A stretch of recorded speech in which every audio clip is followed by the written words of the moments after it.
Hello and welcome back in this very awesome video. I'm still waiting for your comments below about the top 3 boring engines ever, because after this video I'm gonna start reviewing all the comments that I received about the most boring engines ever, and I'm gonna choose the top 3 the top 3 boring engines ever, and I'm gonna make the last 3 episodes of Boring Engine into a Tuner Dream engine series. Then I'm gonna hold on for a while, make normal videos. I'm not really sure if I'm gonna get back to making extra episode of that series or not, but for the meantime I'm still waiting for your suggestions and ideas about the most boring engine ever, so I can choose the top 3 ones. Alright, so in this video, if you ask me what is the best cop car, the best police car ever made, I will say to you, of course, it's the Ford Crown Vic. Not because I owned one and I'm currently using one as a daily driving car. No, because it's a very durable car. It's powerful. I mean, in the first generation, no, it wasn't really that much powerful, but it's good. It's powerful. It's torquey. It's very durable, and it can take really hard accidents, and it's easy to repair, and it's cheap. It's reliable, and it's very good. All right. But the last version of it in 2011, I mean, for themselves, they didn't actually made that much upgrades to it. They upgrade the engine, they added a little bit of power in, they made the engine from aluminium instead of cast iron, and they made the car a little bit lighter, a little bit luxurious from inside, and they put like I don't know, a lockable, or I don't know, a limited slip differential maybe, or something in the differential, so you can lock it with a button. And they added like a traction control system, and let's see and they changed like some of the engine parts, like they removed the fan clutch and they replaced it with electronic fan, and many other things, but it remains the same. I mean, right now, because I own a 1996 Ford Crown Vic, if I want any part, any like a radiator, any kind of gasket, any kind of oil, anything, I can just go to the Ford dealer and say I want anything like a 2011 part, and it will work perfectly on my 1996. So you see the point here. They did not make any kind of changes. They made very tiny changes that are not really noticeable. So in this video here, I want to bring back the soul of the Crown Vic in something similar to it. I'm not saying that this is a Crown Vic. No, this is not a Crown Vic. This is a P360, I called it, and I want to put the genuine Crown Vic things in it, and at the same time upgrade it. So as you can see in this video, I'm gonna be doing like an upgraded version of the Crown Vic, the perfect Crown Vic cop car. So let's start from the beginning, the chassis and the body. I've chosen aluminium panels instead of steel. Yes, the Crown Vic had to have the Crown Vic should have been made with aluminium panels to make it much lighter. That's the best upgrade they should have done to it. Second thing, ladder chassis. Ladder chassis is very old school, and it's very heavy, and the safety of it is just absolute rubbish. So they should have upgraded it to a monocoque chassis. They upgraded the body so it can mate with a monocoque chassis. So everything will be much safer, much lighter, and much more better at handling. The third thing, of course, the chassis itself should have been made from lightweight, advanced, high-strength steel. So it will be really safe, and of course really lightweight. So it can handle better. It can be more safe and more lighter, and it will get better fuel mileage. As you can see, the engine placement is front longitudinal, same as the Crown Vic, and I've chosen double wishbone here, double wishbone suspension in front, and multi-links in the rear. Multi-link suspension is a very advanced and very comfortable and very sporty setup of suspension. The best design ever, I think. And directly comes after it the pushrod, which is like a racing high-performance supercar type of suspension. But multi-link, this is very comfortable and very sporty at the same time, and it's light, it's not heavy at all, but it requires a little bit of engineering time because it's a little bit complicated, but the results are perfectly perfectly amazing. So they should have also upgraded to a multi-links. And the chassis quality, as you can see, with the body is +5 only, which is the best quality ever. And let's see the engine. The Crown Vic came with a 4.6 liter V8 engine, single overhead camshaft with 2 valves per cylinder, made at best when it first came out 190 horsepower, and they upgraded it to 200 and then 223 horsepower, and some police versions came with 250 horsepower, and that's awesome. That's very good. But as a cup car, as a cup car, it should have more actually.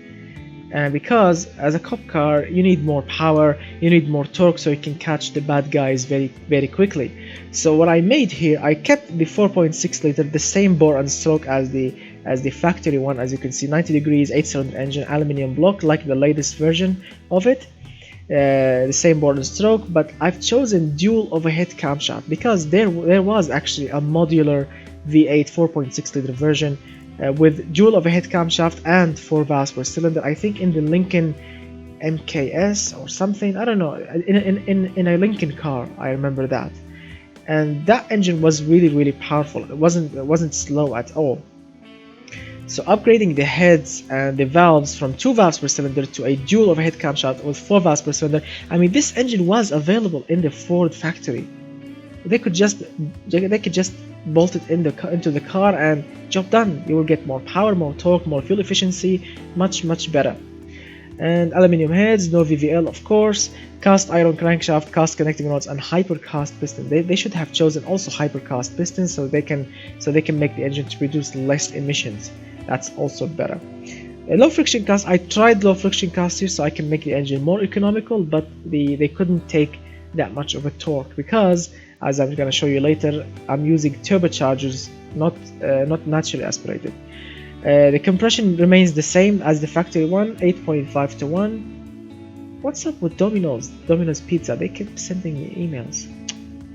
Alright, so 8.5 to 1 is the factory compression ratio, remains the same. Cam profile 47 also remains the same. I've chosen variable valve timing. Since we are upgrading the engine, why not using all cams? Check out the difference, more power, more torque, more fuel efficiency. That's much better. So variable valve timing on all cams, it will make a very huge difference.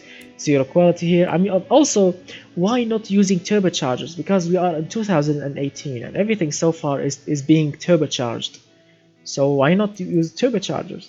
Twin turbocharger with ball bearing, 511 horsepower supporting intercooler, 39 mm on the compressor, 31.5 mm on the turbine, maxed out air ratio, and 11.9 psi. This is not a huge turbo, this is actually a tiny turbo. 2 tiny turbos. It will make the engine more efficient and more powerful and extremely more torquey. As you can see, look at the torque, 458 pound-feet of torque at 3000 rpm. That's very good. I'm using multi-point fuel injection, the same as the factory. I did not choose direct fuel injection because this engine only came with multi-point fuel injection, single throttle body as all the versions of it, and standard intake manifold, not performance. I want to keep the engine quiet and reliable. Regular 91 octane fuel because cop cars and regular commuter and regular cars, regular Crown Vics works only with regular fuel, 91 octane fuel. So because that's why I didn't want to go with 95, because 95 is like because if you went with 95 is only in my mind for high performance cars, luxurious German cars, that's it. But a Crown Vic always worked with 91 octane fuel. That's why I kept it 91. The air fuel ratio at 13.5, the ignition timing is 57, 6200 is the RPM limit, nearly the same as the factory one, because the factory is 6000, this is 6200. I'm using dual exhaust pipe, short cast, 2.5 inch exhaust diameter or 63.5 millimeters. I've chosen also high flow 3-way catalytic converter because this is the most advanced and the best catalytic converter ever. It's a little bit expensive, but it will make a huge difference. Reverse flow on the first muffler, straight through on the second muffler with bypass valve. Bypass valves is a very good option, because if the factory bypass valves, you can set them on a certain RPM. When you reach this certain RPM, these valves will open in the mufflers, and you will have a straight through pipe, which will make the engine to breathe better. It will make more power, and it will keep the engine quiet at low RPM. That's awesome. +1 quality on the exhaust system, and this is the final result. 374.1 horsepower, 458 pound-feet of torque. That's perfect. Torquey engine as always, powerful, not lazy as before. See this, it's smooth, it has good throttle response, it's very quiet, it's reliable, it has good fuel economy to it. I'm using all the octane, the engine is very clean, and it's actually a little bit light because it's made from aluminium, not cast iron. Engineering time is very good, production unit it's amazing. That's good. Everything is perfect so far. This is the body. It's 92 sedan. Yes, this is like the first generation, I think. The first generation of the Crown Vic. Similar to the one that I actually own right now. It's similar to it. +2 quality on the body, +3 quality on the fixtures, and I've chosen this white looking color. It looks amazing. And these are the fixtures that I've chosen. These front headlights, the front grille, the front license plate, this other down grille here, these side mirrors, door handles, the fuel filler cap, these tail lights, this one should be like this, the license plate holder in the rear, and of course the logo in the front and the rear, and the antenna here because it's a cop car, and of course these cop lights on the top. I really want if they can make like the the light here above the mirror. What do they call it in English? The spotlight. If they could make a spotlight here, it will be perfect. So as you can see, it looks like a cop car, and it certainly drives like a cop car. It's a modern cop car. look at the rims. Also, I've chosen these rims so they can hide the brake disc, so it can be like more convenient. It's perfect. It's really perfect. Now, it's still rear-wheel drive. It still uses advanced automatic. Advanced automatic means that the gearbox is being controlled by the ECU, because normal automatic gearbox is being controlled mechanically by valves and oil pressure and whatever. But this one is being controlled by the ECU, which is better. It's still 4-speed like the original Crown Vic. I tried to go with 5 or 6-speed to make it more modern, but it got slower. It was really crappy around corners, and of course, actually corners. You cannot compare corners with gearbox. No, it was really slow, and it really lost a lot of fuel economy. So I've kept it on 4 ratios. 254 is the kilometers per hour is the gearbox top speed, 30 on the spacing, and not usually, like 99% of all Crown Vics comes with open rear differential. But here I've chosen vicious limited slip differential, so I can make it to go from 0 to 100 quicker, so I can make it safer around corners, and to be better in every single way. 0 quality on the gearbox and differential. I've chosen radial hard long life tires with 220 in front, 220 in the rear, 16-inch rims with 650 is the tire diameter, and the rear tires has 45 of offset and 0 offset in the front. Alloy rims because they are lighter than steel. 0 quality. Ventilated front discs with 2 pistons, 320 in front, ventilated disc, 1 piston in the rear, 260 in the rear, 58 on the pad type, 64% to the front, 36% to the rear of brake base. 0 quality on the brakes. Semi-clad under tray, because I really wanted to go with fully clad, but it will get more complicated and it will be much more expensive, and the customers hated it. So keep it semi-clad, because semi-clad is much better than none. It will make it really less fuel efficient, and it will be slower. So semi-clad is the best option to go with. 55 on the engine cooling, 100 on the brake cooling, no cooling flaps, 0 quality here. And as you can see, 2 seats in the front, a bench in the rear, 5-seater car, standard interior, basic infotainment system like the Crown Vic. The engine is knocking, really? Alright, so okay, drop the ignition timing, that's much better. Now the engine is not knocking at all. Let's get back to it. I've chosen variable hydraulic because the Crown Vic always came with hydraulic steering. No, I cannot choose electric variable or electric steering. It will get more expensive and it will be more complicated, and no, keep it simple. Actually, the Crown Vic came with normal hydraulic power steering, which was a little bit dangerous when you are like traveling or commuting with the Crown Vic, because the steering wheel is like water. It's like cream. You can spin it extremely easy.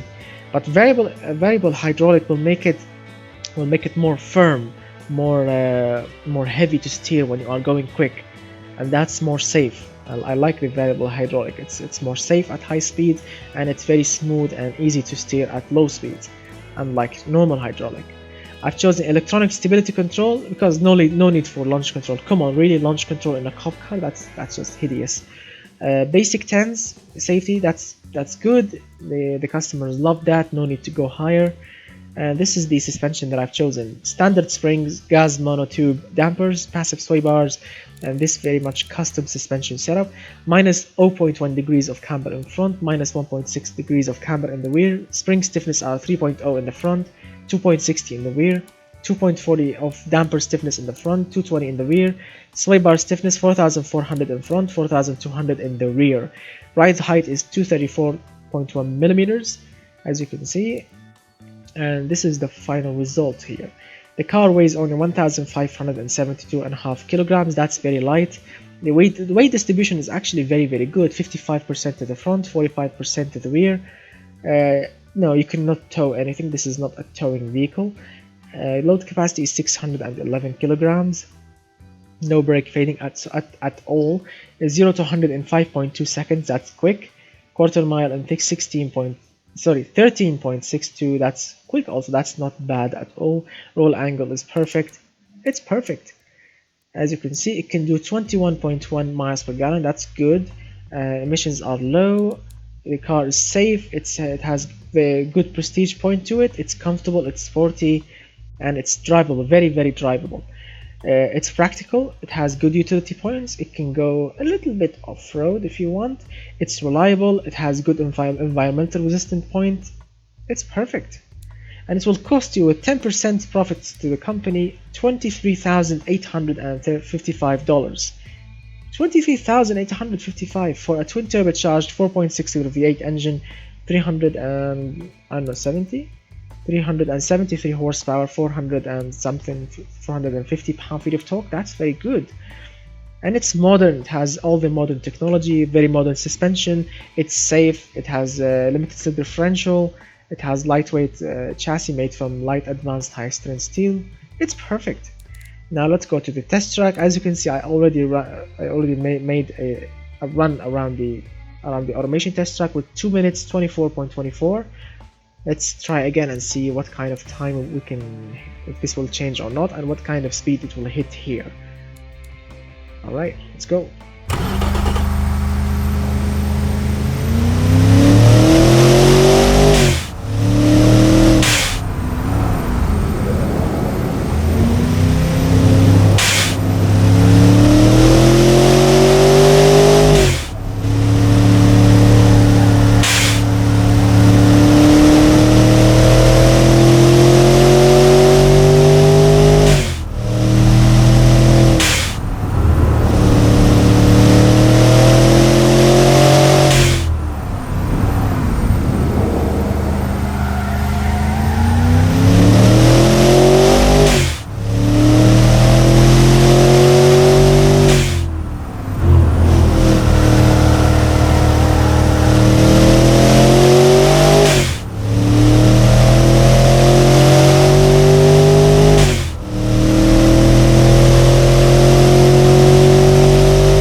Alright, so we did it in 2 minutes 24.26, a little bit slower than before, but it's okay, because maybe we dropped the ignition timing in the engine a little bit. It lost like 1 pound of feet of torque. That's why it got a little bit slower. Now let's fire up here.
Alright, so we did it in 1 minute 26.94. Not bad at all for a 370 horsepower cup car. That's very good. I mean, it was really surprising actually. Just by like bolting on some modern things and upgraded from really old school chassis to a modern set chassis with a modern engine and of course modern suspension, modern gearbox. The gearbox, no, actually the gearbox remains the same, but like modern rear differential. What else? Modern body made from aluminium, which is really good. Everything is making these kind of upgrades. I really wish that Ford really kept the Crown Vic running. I really wish that they did that, but unfortunately they killed it and it's dead. It's a dead model, which was really sad. When I saw the last Crown Vic video on the internet, it was really sad. I mean, all the Ford workers on the factory, you know, signing under the hood, and it was really sad to see it go. But it's a very good car, and a lot of Crown Vic enthusiasts actually, you know, they are keeping them clean, and they are maintaining them perfectly, and they are modifying them, supercharging them, turbocharging them. They are just absolute very good vehicles. So thank you so much guys for watching. Please, if you enjoyed the video, please hit that like button. If you are new to my channel, please watch all my previous videos. You will enjoy them, I promise you that. And get subscribed and share the video if you want to share it. And of course, hit that notification bell button so you can get a notification each time I release a new video. And thank you so much for watching, and please don't forget about the boring engines, because I'm gonna be making the number 3 most boring engine ever after this video. So I want to read all your comments below and see what is the number 3 worst engine in the world, and I will make an episode about that. And then I'm gonna choose the second worst engine in the world and also make an episode about that. And then I'm gonna choose the most boring engine ever in the world, and I'm gonna make an episode about that. Maybe